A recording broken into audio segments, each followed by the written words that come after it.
বিসমিল্লাহির রহমানির রহিম। প্রিয় শিক্ষার্থীরা, আশা করি সবাই ভালো আছো। দেখো, আমি এর আগেও গুণের 2-3টি ক্লাস দেওয়া আছে। তো আজকে আবার আমরা আমাদের কোচিংয়ের আমাদের ক্লাসে আজকে গণিতের রিভিশন ক্লাসটা চলতেছে গুণের। তো রিভিশন ক্লাসে আমরা প্রথম দিনেই গুণের বেসিক বিষয়গুলো আলোচনা করব। ঠিক আছে? আজকে কি আলোচনা হবে বলো? হ্যাঁ, গুণের বেসিক, তাই না? তো আমাকে গুণের বেসিক বলো আর সূচনা বলো, যেখানে যেটা থেকেই করি, বিস্তারিত করি, আমাকে প্রথমে জানতে হবে কি যে গুণ কাকে বলে, তাই না? গুণ কাকে বলে মনে আছে তোমাদের? গুণ কাকে বলে বলো? গুণ কাকে বলে? যোগের সংক্ষিপ্ত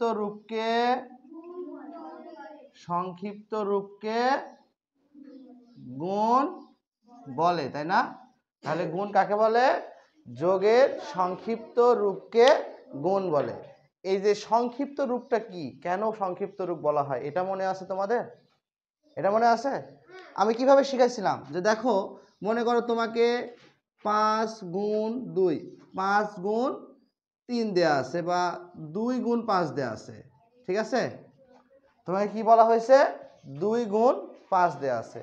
তো এইটা আমরা 2 গুণ 5 করলে কত হয়? 2 গুণ 5 করলে কত হয়? 5 2 10 হয়।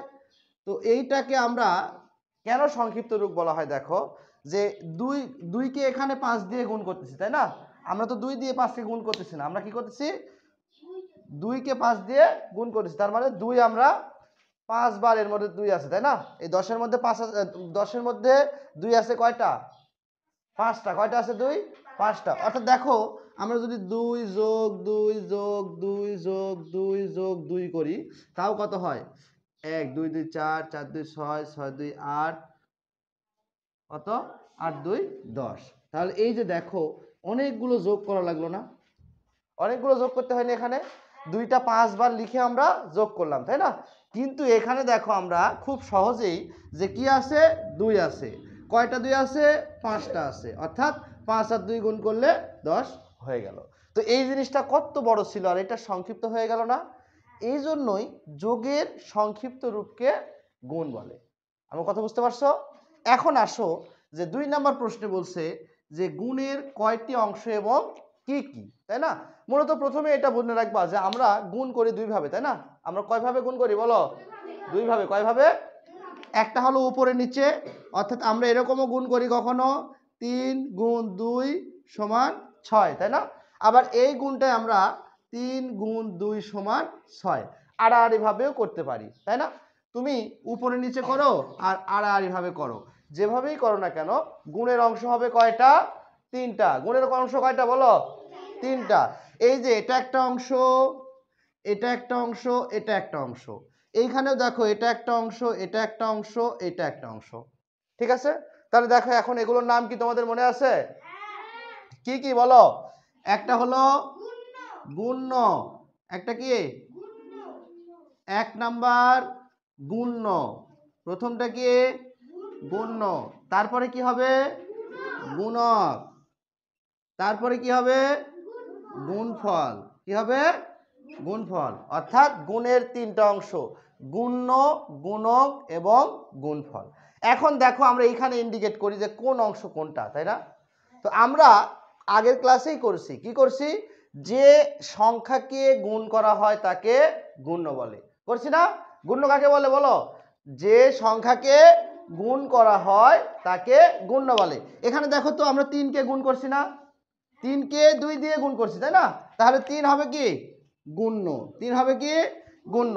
এখানেও তাই, 3কে আমরা 2 দিয়ে গুণ করছি, অর্থাৎ 3 হবে গুণ্য।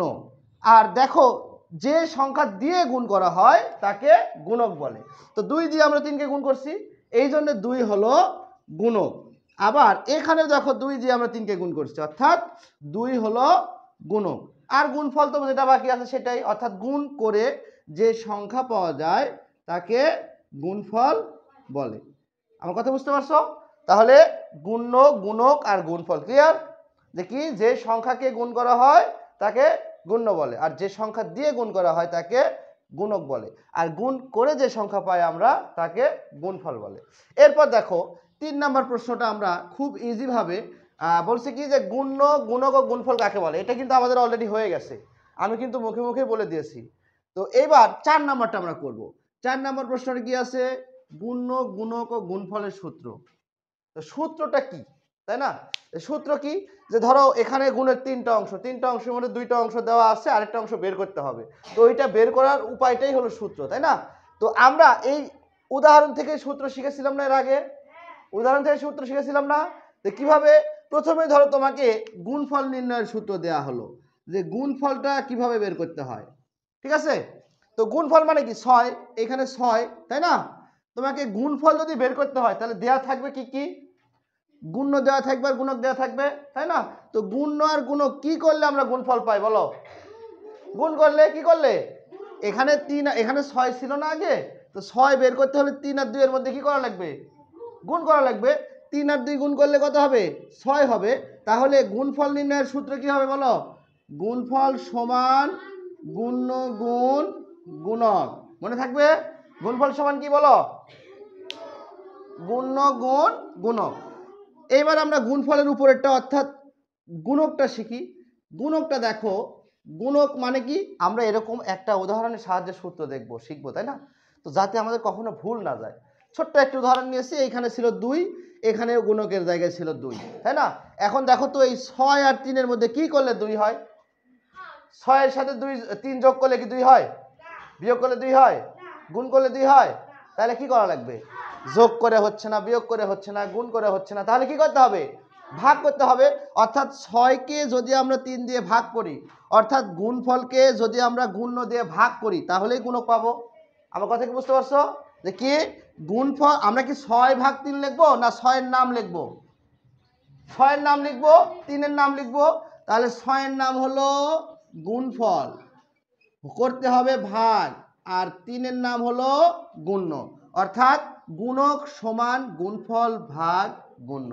তোমরা যদি এইভাবে বুঝো, এইভাবে উদাহরণের সাথে শিখো, কোনোদিন তোমাদের মুখস্থ করতে হবে? কোনোদিন মুখস্থ করা লাগবে না, তাই না? আমি বিয়োগের সূত্রগুলো এইভাবে শিখাইছি, গুণেরগুলোও শিখাইছি, ভাগেরগুলোও শিখাবো, ঠিক আছে? এইবার আসি আমরা, তাহলে গুণফল হয়েছে, গুণক হয়েছে, এবার আমরা গুণ্য বের করি। গুণ্য কত আছে? 3। গুণ্য কত আছে? 3। দেখো তো গুণ্যটা কিভাবে বের করা যায়? গুণ্যটা কিভাবে বের করা যায়? এই 3, 6কে 2 দিয়ে, 6 আর 2 যোগ করলে 3 হবে? এখানে কত ছিল? 3 ছিল না? তাহলে 6 আর 2 যোগ করলে কি 3 হবে? বিয়োগ করলে হবে? গুণ করলে হবে? তাহলে কি করা লাগবে? ভাগ। কাকে কি দিয়ে ভাগ করা লাগবে? 6কে 2 দিয়ে ভাগ, অর্থাৎ গুণফলকে গুণক দিয়ে ভাগ। তার মানে গুণ্য নির্ণয়ের সূত্র কি হবে? গুণফল, গুণফল ভাগ গুণক, গুণফল ভাগ গুণক। তো এই 3টা সূত্র যদি তুমি এইভাবে বুঝো, তোমাকে কোনোদিন মুখস্থ করতে হবে? মুখস্থ করতে হবে? হবে না। এইভাবে তোমরা ছোট্ট এই উদাহরণ দিয়েই সারা জীবন করবে, ঠিক আছে? 3তে উঠেও এই সূত্র পাবে, 4-এ উঠেও পাবে, 5-এ উঠেও পাবে, ইভেন পিএসসি বৃত্তি পরীক্ষাতেও এই সূত্র আসছিল, একবার আসবেই। বোঝা গেছে আমার কথা? এবার দেখো 5 নম্বর প্রশ্নটা কি বলছে, যে গুণ্য, গুণক ও গুণফলের মধ্যে সম্পর্ক কি? এইবার দেখি যে সম্পর্ক মানে কি। এরা একটা অঙ্কে কিভাবে অবস্থান করে, এটাই হলো সম্পর্ক। কি বললাম? একটা প্রশ্নে বা একটা গুণ অঙ্কে এরা কিভাবে অবস্থান করে, দেখো তো কিভাবে অবস্থান করে আছে এরা। গুণ্য, গুণক ও গুণফলের মধ্যে সম্পর্কটা কি? যে এরা যেইভাবে অবস্থান করে আছে সেটাই তুমি শুধু বাংলায় অর্থাৎ কথায় লিখে দিবা। তো কিভাবে অবস্থান করে আছে বলো? গুণ্য গুণ কি আছে বলো? গুণক, তারপরে সমান গুণফল, এটাই সম্পর্ক। যে অঙ্কে তারা কিভাবে অবস্থান করে, একটা গুণ অঙ্কে তারা কিভাবে অবস্থান করে, কে কার পাশে থাকে, কি আকারে থাকে, কোন প্রতীকের সাহায্যে থাকে, সেটাই হলো সম্পর্ক। তো কিভাবে আছে? গুণ্য দেখো 3 গুণ 2 সমান 6, এটা তো আর তুমি এইভাবে লিখতে পারবে না, অঙ্কে লেখা তো হবে না। কিভাবে লিখতে হবে? কথায় লিখতে হবে। কি? গুণ্য গুণ গুণক সমান গুণফল, অর্থাৎ এটাই হলো গুণ্য, গুণক ও গুণফলের মধ্যে সম্পর্ক। এই গুণফল নির্ণয়ের সূত্রটাই হলো গুণ্য, গুণক ও গুণফলের মধ্যে সম্পর্ক। শুধু গুণফলটা শেষে লিখতে হবে। কথা বোঝা গেছে? আরেকটা শেষের প্রশ্ন দেখো, 6 নম্বর প্রশ্নটা বলছে, গুণ কোন স্থান থেকে শুরু করতে হয়? গুণ কোন স্থান থেকে শুরু করতে হয় বলো? গুণ কোন স্থান থেকে শুরু করি আমরা? যখন 2 অঙ্কের 3 অঙ্কের সংখ্যার গুণ করি তখন যোগ, বিয়োগ এবং গুণ, এই 3টা সব সময় এককের স্থান থেকে শুরু করতে হয়। কিসের স্থান থেকে? এককের স্থান থেকে। যদি তোমাকে প্রশ্ন করা হয় কোন দিক থেকে, তাহলে বলবা কোন দিক থেকে? ডান দিক থেকে। আর যদি বলে কোন স্থান থেকে, তাহলে বলবো এককের স্থান থেকে। কোন স্থান থেকে বলো? হ্যাঁ, এককের স্থান থেকে। আশা করি তোমরা বুঝতে পারছো। তো পরবর্তী ক্লাসে আমরা আরো কিছু বেসিক বিষয় আলোচনা করব। ভালো থেকো সবাই। ধন্যবাদ সবাইকে। আল্লাহ হাফেজ।